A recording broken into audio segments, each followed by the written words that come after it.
whatever. All right. Good evening, ladies and gentlemen, it's 5:03. I call the social meeting to order. First on our agenda is the consent agenda. All right, so last month we approved kind of our consent agenda thoughts and how we would approach it. So this is the first month in the new school year that we're going to try this out. So essentially, consent agenda will have things on it that are either renewals or minutes and expenditures, things like that, that we know we would approve every month. This is our first iteration of that. So you'll see the approval of the minutes, the approval of the expenditures, the renewals for IXL, the renewals for iReady, and then the technically a renewal, but it's the state funding tutoring grant. All that money is coming from the state. It's $59,000. You'll see that in your packet there.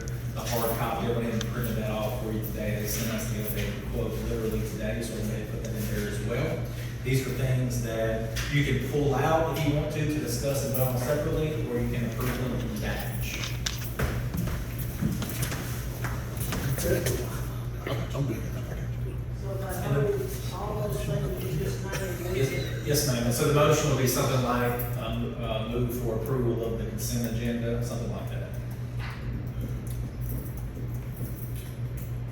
Question? Not raise your hand.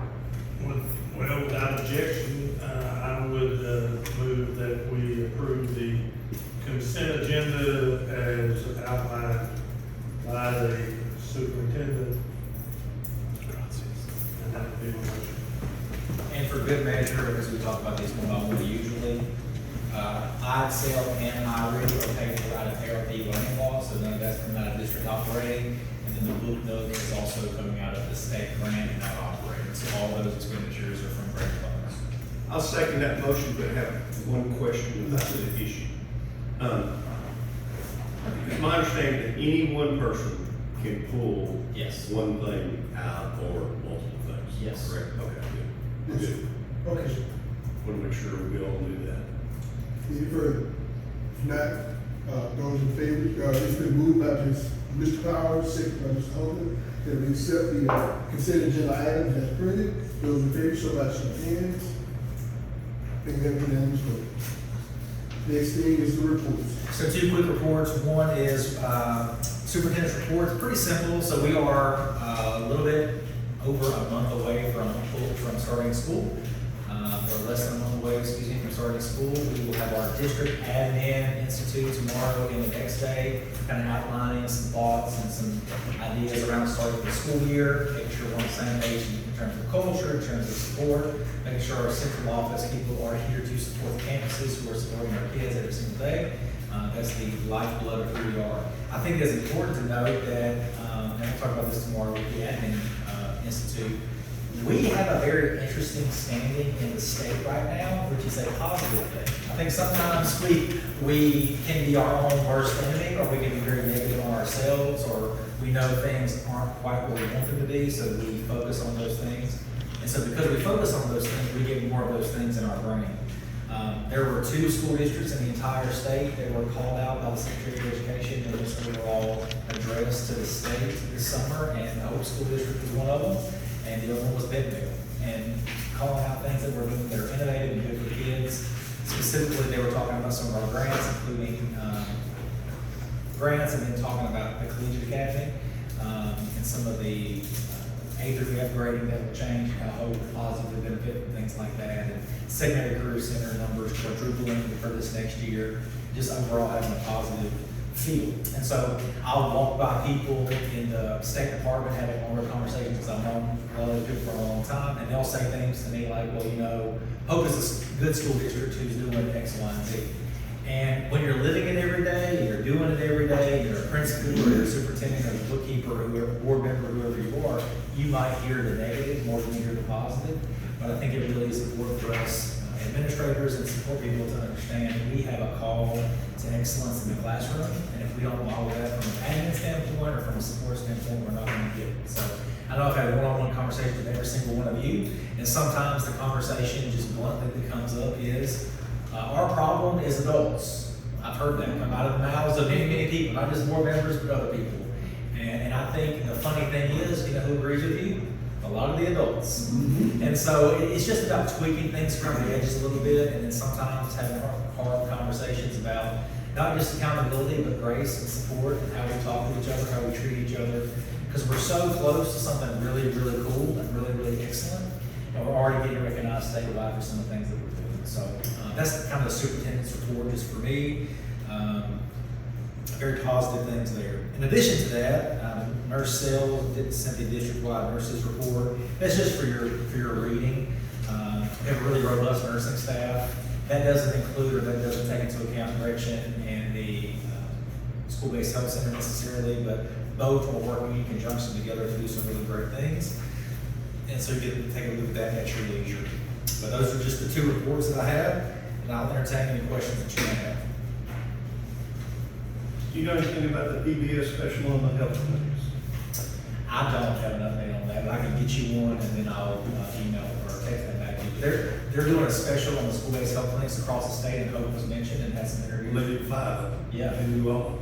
Just at 5, yeah, just at 5. And so we were one of the 5 that were listed, and Coach Hogan was one of, the principal at the high school when that was put in place. I think he had some intimate knowledge of that and the conversation with the crew. And, I don't know when that's going to be released, but I can get an answer to that. Any comments, questions, concerns? Well, yay for us for being recognized by the secretary. It really, truly, I mean, I was sitting close to Misty, and Misty was listening, and Misty looked at me, she goes, how about that? I said, yeah, exactly. So these are things that we don't always think about. But then when you hear it in a room of 3,000 people, and people are coming up to you after the fact and kind of saying, hey, y'all from Hope, aren't you? And yeah, tell me more about it. And so it's a cool thing to be a part of. And we don't always give ourselves grace or kudos, and I think sometimes we should.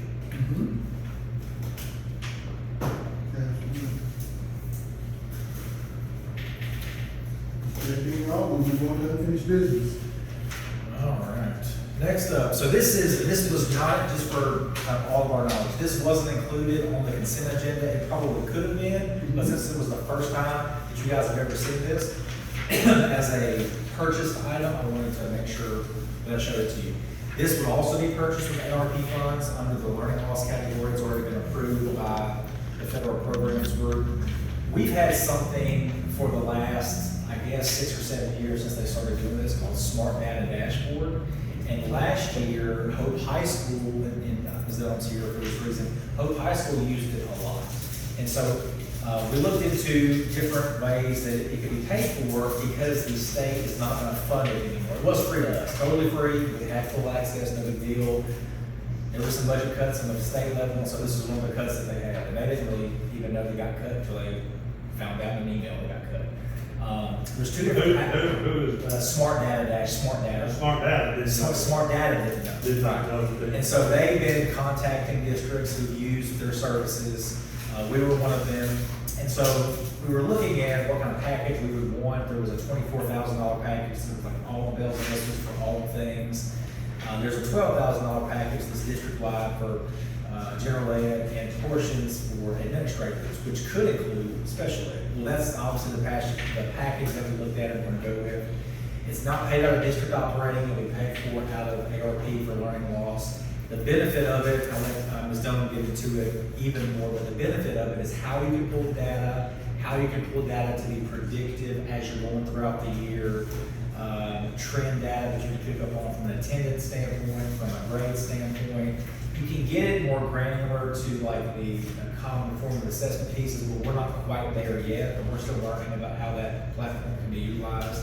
But we're looking across our entire district about the logins and the data input points, and we probably had like 600 logins this year, okay?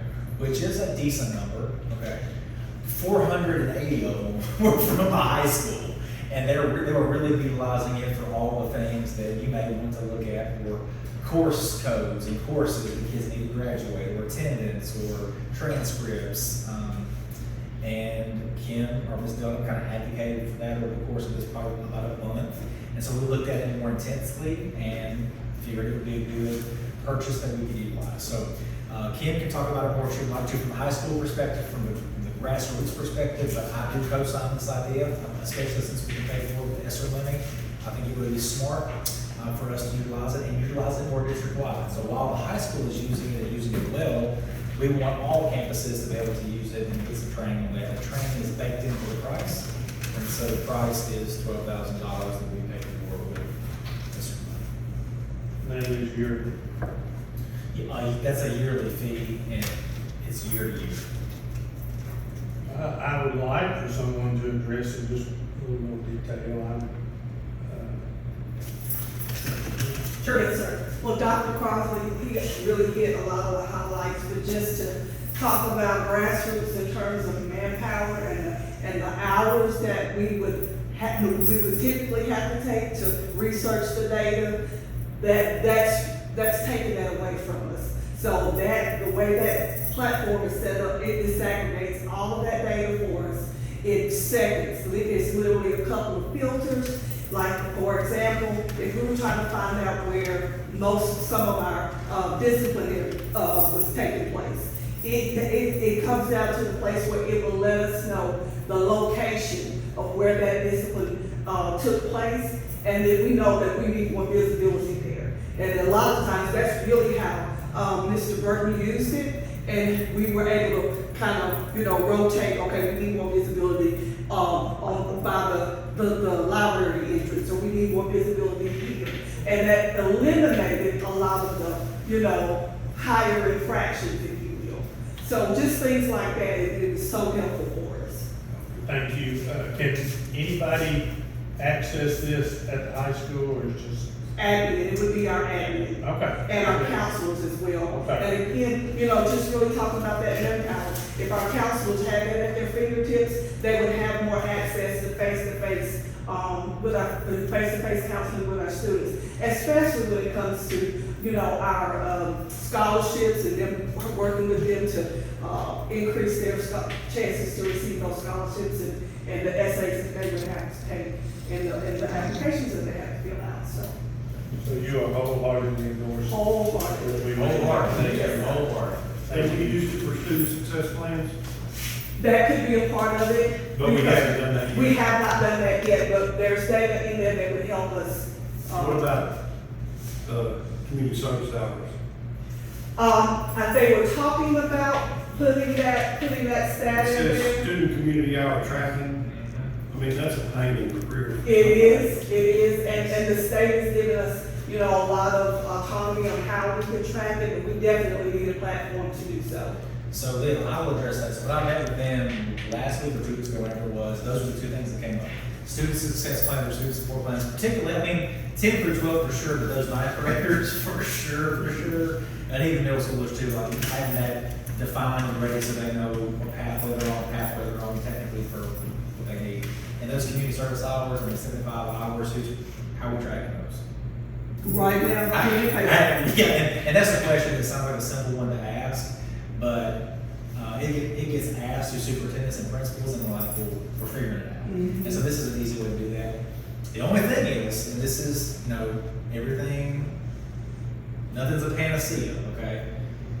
This is only as good as the data that you put in your data input. So that being said, we have to make sure that we're diligent with the data input, because there are some really cool things we can do with it. Like you can pull it by student and see like a profile of the student. So I looked at elementary and middle high school with them whenever I met with them.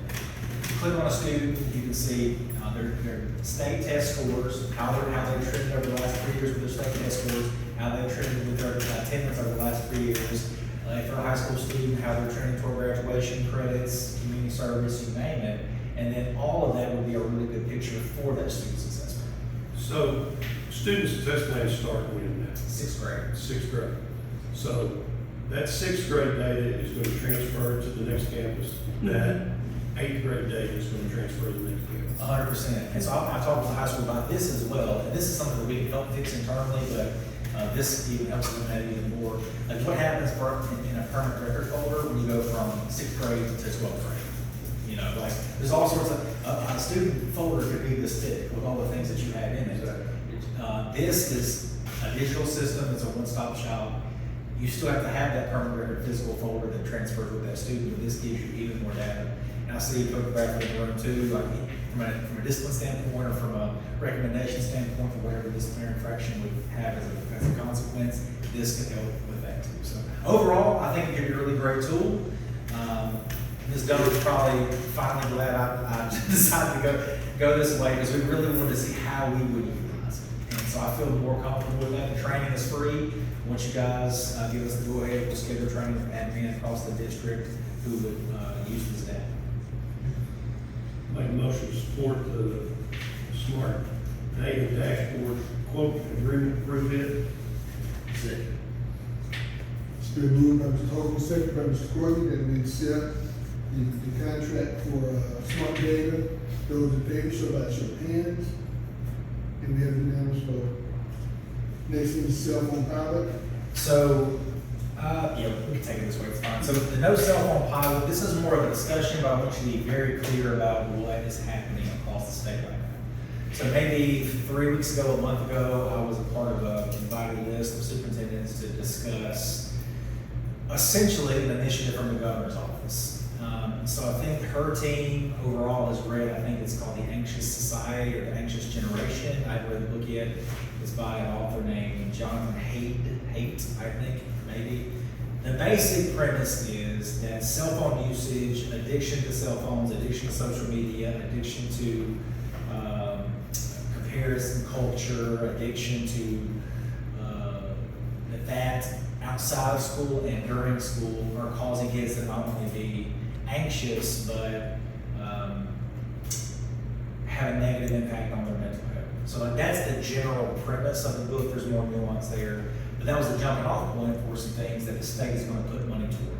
So the state is literally putting money towards something that we've already utilized on the middle school level and plan to utilize on the middle school level already for as many grade levels as we want to do it. And so there's multiple ways that a school district can limit cell phone usage for students during school.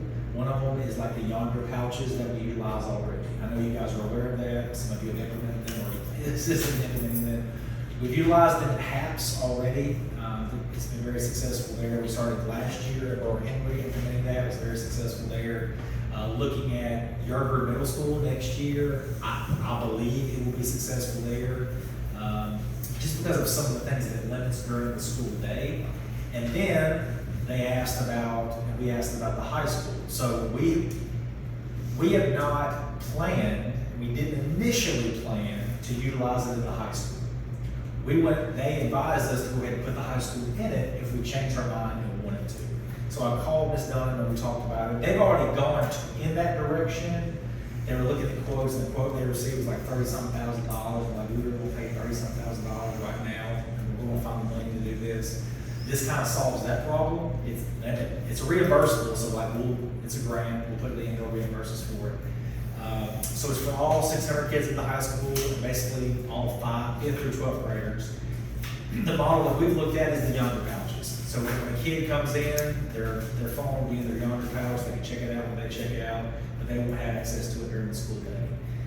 There may be some issues there with parents who want this or that. That could happen. I mean, but there's been some very stark data that's come out of that from some other schools. So last year, Bentonville, this is where the governor was, and the secretary was talking about Bentonville, they jumped on this and did a comparison study. So they have 2 high schools that have 2,000 plus kids in it. One high school had it, one high school didn't, like a no cell phone policy. The high school that did have it reduced their drug infractions and violent infractions by 80%. This is like this, not comparison, like the same school year to year.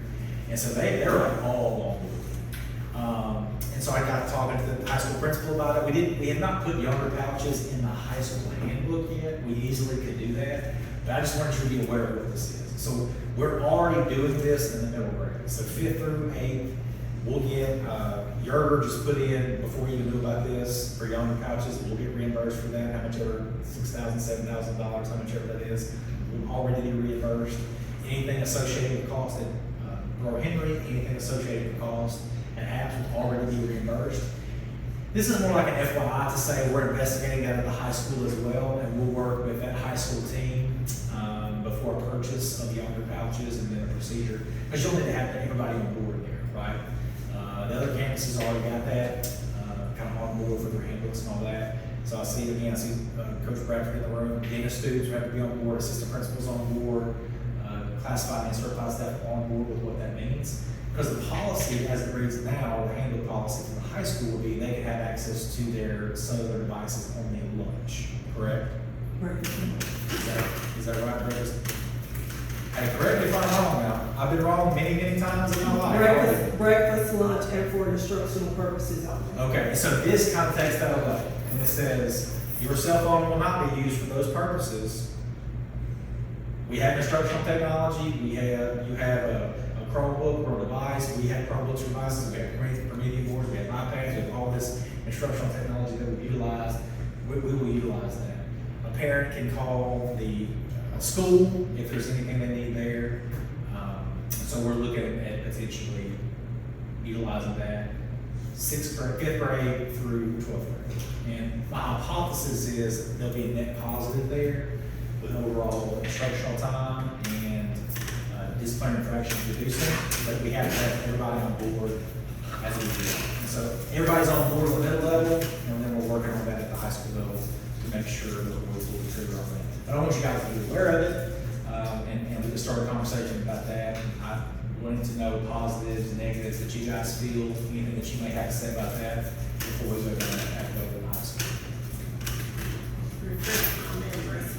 When they put it in the pouch in the morning, did they keep it like in the backpack or do they have to just? They keep it. They keep it. The students keep it, okay, Yes. I couldn't remember. We have to have a magnet on the block. You certainly have some issues to work through at the high school if you're going to get it accomplished. Yep. One of them's multiple exits, the other one's the burner found in the pouch. Those are just two of the multiple exits. You have to be able to open the pouch and get into the back. You just think how many exits you have to Hope High School. And you gotta have a device at every one or funnel all kids through a certain place. I was thinking it has to have like, it really like. Yep. Certain teeth. Yeah. It's just a small little magnet, it's popping on the, I Yeah. think they have throughout the, campus. They do, there's multiple areas they have. A solution they came to was they were doing it during advisory, or had a plan during advisory. They shifted it to where it was during their last period class. And so you check in, check out in that last period class, you can unlock it in that last period class. That is a solution that you could utilize. All teachers can have that magnet, but whoever your last period teacher is before you leave, that's when that phone will be unlocked. I think that's a solution that's more attainable, like if you just went that way. This also gives even, and this is a backside of this, even more teeth to any discipline conversation or consequences conversation you're having about cell phones. Like, everybody's on board, like this is an initiative that we're doing. It's not really an issue K through 4, it's just not, it hasn't been, it hasn't presented itself to be. 5th through 12th, kind of is, kind of. And so us taking a stance toward eliminating that and just being firm on what those things mean. So if we're saying the consequence is X, whatever it is, It needs to be X. It needs to be X. Exactly And right. I think that's a conversation that I honestly think a lot of professionals would welcome in this space because we know it can be distracting. Whether it's and these are things that come up in general conversations that do happen, like a text about, oh, somebody's gonna fight at some point, or who's vaping in the bathroom, or back and forth about something that happened outside of school hours. This theoretically eliminates that during the school day, and I do say theoretically because we're talking about 15 to 16-year-olds here, like life is life. But it takes one factor to some degree out of the equation that I think we can help to control. And since the state's funding mechanisms for us to be able to do that now, why not? And then we'll be a part of a study, whether the high school does it or not. I mean, I think they're trending in that direction. They're approved to do it. And then they will be part of a study that's a very simple study that the state's doing about this sort of thing to see if they want to really do some funding, I guess, to make it kind of part of the governor's platform, I guess, about schools. It's gonna take a while for it to catch, but I think if we start at the earlier grades, it becomes a culture anyway. Kids just expect that when they get to the next level, that it's gonna happen. It would take a while for kids to get adjusted, but I think it just becomes part of the culture. I see some positives long term. I see it reducing a lot of issues if you can ever get it put in, like we're saying, everybody on the same page. I think that's the biggest problem you'll have. Certain teachers will think, oh, it's not that big a problem, you get on the phone. Other teachers will say, no, stay off the phone. Yeah, And I experienced that this past year with my child. Me and him had some heart talks. At noon, I'm getting a notification, the phone's at 10%. I'm like, dude, how's your phone already at 10% at lunchtime? Yeah, exactly, yeah. That's a wonderful example. School wasn't taking care, so I had to take care of it when he got home, because I got that notification. Yeah, and that gives teeth for the adults as well, right? So like, we're saying we're going this direction, then we can't really have teachers saying, or assistant principals saying, oh, it's okay, we'll just, no, this is what we're doing, like, go to class, we're in class right now, you're at lunch right now.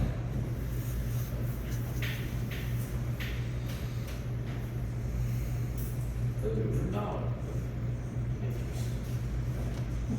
So no action right now. What we'll do, we're already in it for middle school. We are going to talk more about it at the high school. And so once there is a definitive plan there, we're already approved to get it reimbursed. Like we have a number that includes all our 5th through 8th graders, 5th through 12th graders. If we purchased it tomorrow, they'll reimburse it. So whatever we put in, they'll reimburse. So you're wanting to do this by next month in high school? Oh, yeah. Oh, it'd be a now thing. We wouldn't want to do it in the middle of the year and say, okay, now we had to, I guess you had to, but in an ideal world, we'd start the school year that way. But that would be an education campaign over the next month to say, here's where we are. Okay, we're starting the school year, you're going to check in your device, there may be some hiccups here and there, but the plan right now is to check them in or check them out with your last period teacher. You're not using your cell phone, it's going to be locked in this case.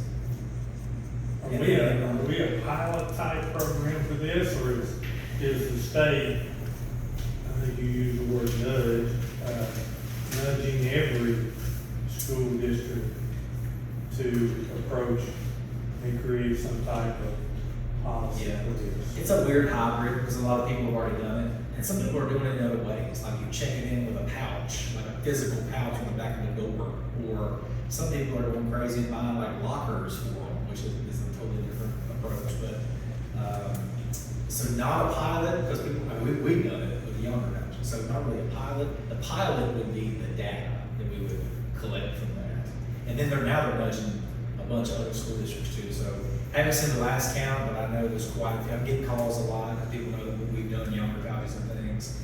There's probably 50 or 60, 70 school districts that were signed up to be a part of this at this juncture. So it's catching on. A lot of we will not be the only district doing this, and our co-op board in the state for sure. So the pushback is going to come from parents. Yeah, I need to be able to reach my kid about like right now because, and so then call the school, like call the school.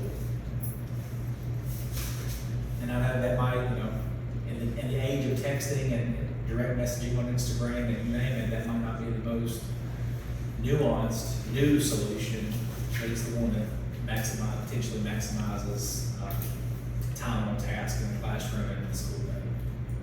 So are you gonna need our approval to go forward with this, or is this? Purchase will, yeah, if we purchase them at the high school, it'll be above the amount for approval. So I'd be bringing it back with you if we decided to do that, and to make sure everybody's abundantly clear about what that student handbook says at the high school, and then how we'll utilize it. So it'll be, right now it's informational, but very soon it could be an action item. Thank you.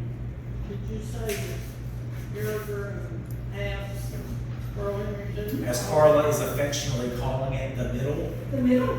all middle schools are, The administration there, teachers, maybe, I don't know, but I'll talk to all the teachers, I'm sure. Yeah, they have. In agreement. go ahead. All teachers have to communicate with. If you don't mind, Ms. Dunn, I don't mind asking you, has any of your administrative staff, y'all talked about it, what are y'all's thoughts on high school? So this conversation was initiated during the ADE summit when Secretary Olivia presented the pilot to us about the state, purchasing the younger pouches. Because we initially were just gonna do breakfast, lunch, and for instructional purpose only.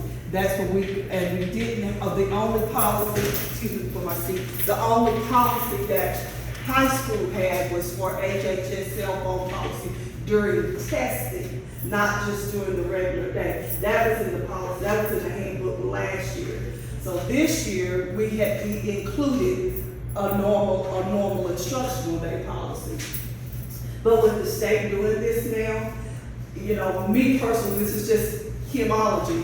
I think it's probably gonna catch on, like you said, it'll eventually be, well, they're not saying no phone cell, but phone-free, space, you know, kind of have a positive connotation to it. So that's kind of how it initiated. We had conversation as a staff, so that's what I was just telling, Coach Bradford. We would, when school starts that, we would have that leadership meeting to have that conversation, get teacher voice, get a survey from our teachers to see what their thoughts are, and then make a decision.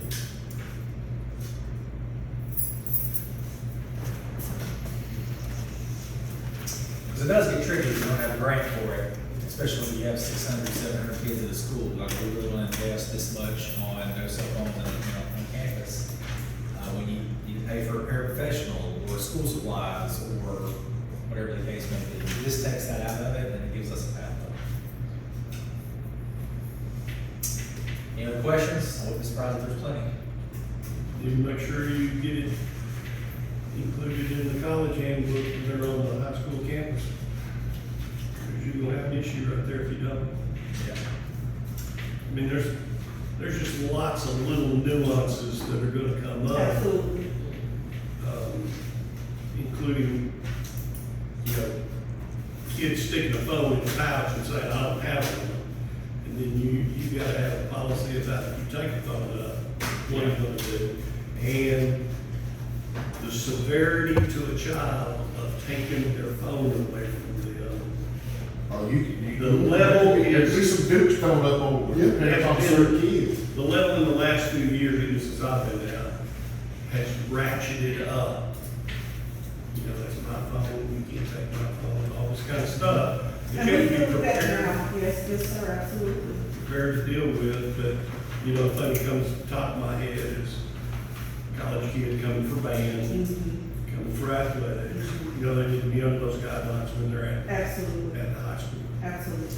And that's why the checking it in and out with your last period teacher does have some good credence, because let's say they're only there for the 1 or 2 periods, it's checked in with that band person or that coach or whoever during that academic day. Because the issue really is the academic day, right? Like, That's right. that's the issue, because it causes, for all the wonderful things that technology can do, and I'm not a stick in the mud, I believe in educational technology, instructional technology. There is a dark side of that, like there is with any strength, that if you have kids that aren't utilizing that or they're not engaged, they're gonna be engaged with that phone to do something. There's so many apps and connection apps and text messaging and you name it, that we might do better to do something different. And this is a way to do something different.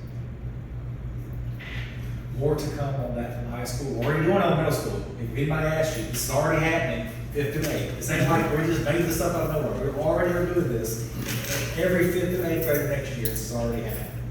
How would we go about individual, just to create, because you know how it is first week or two anyway, to ensure and individually notice virtually every child and parent that this is something new, especially for 10th, 11th, and 12th graders. You know, prior to, you know, if we we come back and have to prove it because of reimbursement. I'm just, if we got 600 kids we're going to be dealing with, and 300 of them know about it, it's a bad day at Black Rock, I would suspect. Well, any given time, probably 120 of them have already done it anyway. Because we've been doing younger college long enough on in HAPS and now a little bit of Bro Henry, and now next year, a year or two, this won't be brand spanking new for everybody. Yeah, and I listening to Bill, I wish you all good luck if this is what we're gonna do, figuring out each one of those nuances as he talked about, because it sounds like there are a lot more in the offing that I just haven't even remotely considered. So, we love it. I don't disagree, and I think that in the relatively short term, of 2 to 3, maybe 4 or 5 years, it's gonna be mandated anyway, something like this. And so, Yeah. I don't have any problem, with going ahead and starting it now. There is some thought that they're really pushing the data collection piece now, so that we get to a good understanding before legislative session. So you'll be able to present that data to us at the end of this. I will, but there's a third-party group that is gonna house that data and we're part of the study. I mean, it's the Office for Education Policy, which you may know, they do a lot of work in the governor's office and in the Department of Education. They're the ones that do those, the OEP awards. Highly effective, with highly effective schools as well.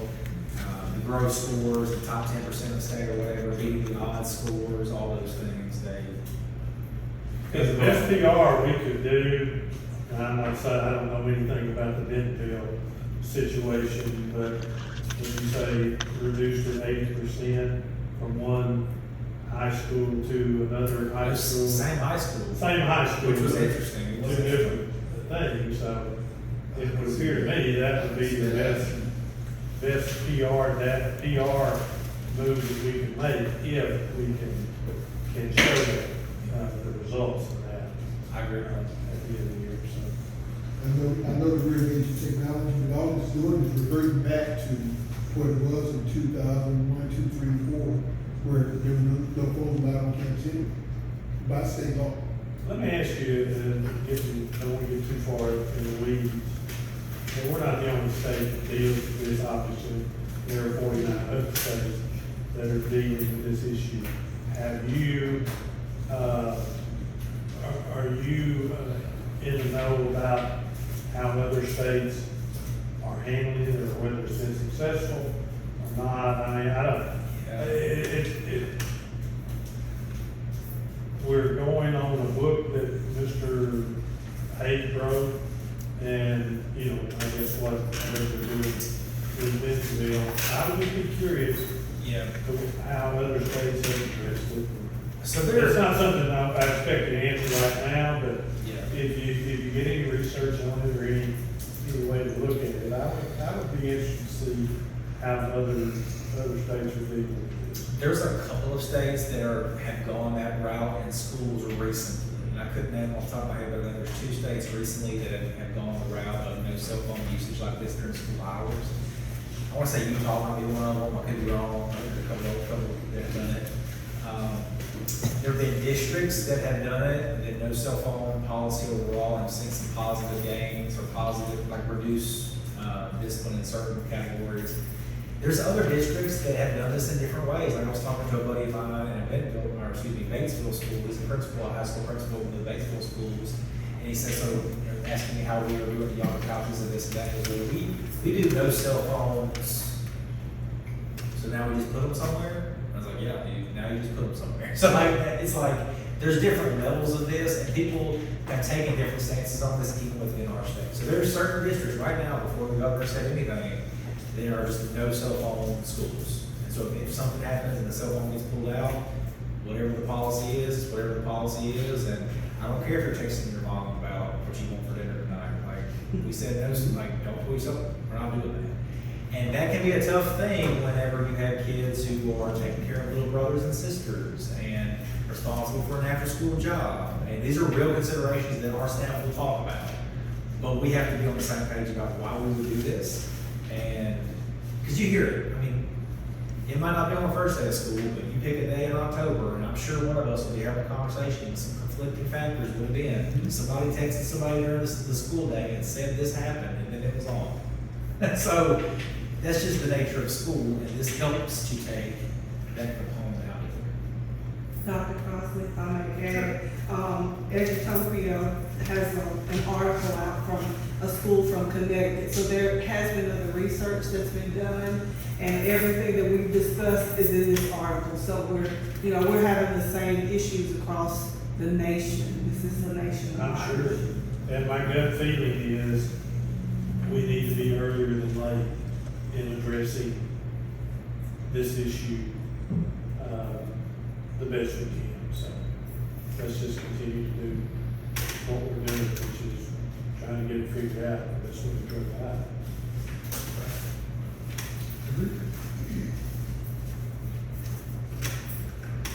Anybody? Cross recommendation from Mr. Henry Bus. Oh, yeah. Buying buses is like a 9-month ordeal, it's sometimes longer. So we're looking at purchasing a bus. We have multiple funding sources to be able to do that. It looks like we'll be able to offset some of the costs with magnet money. We budgeted for a bus with Wi-Fi and air conditioning already inside of our magnet budget.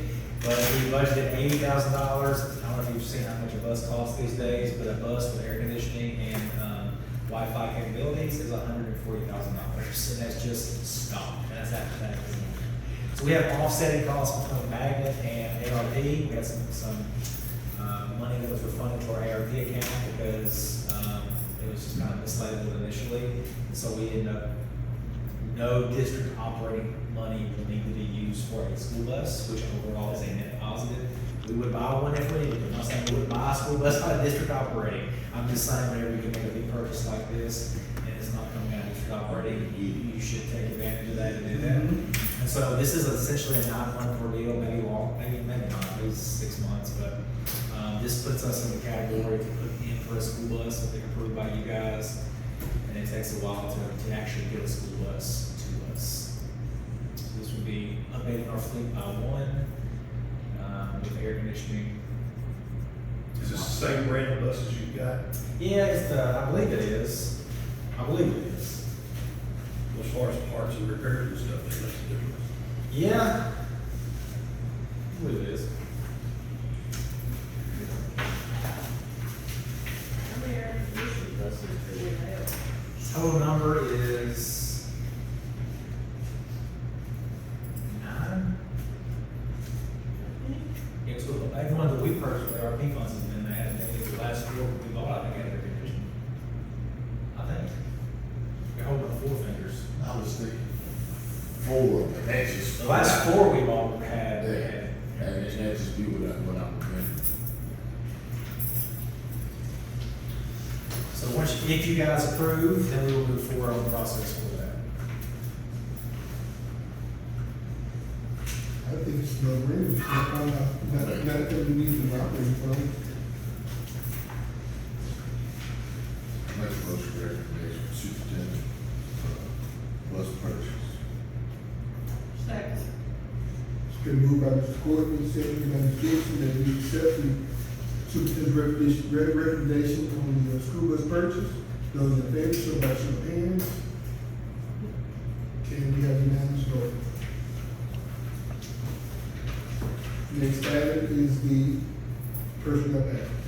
All right, so you'll see before you the personnel packet, we added some names, since it was sent to you, these are just all the ones that approved. Try not to have another personnel meeting.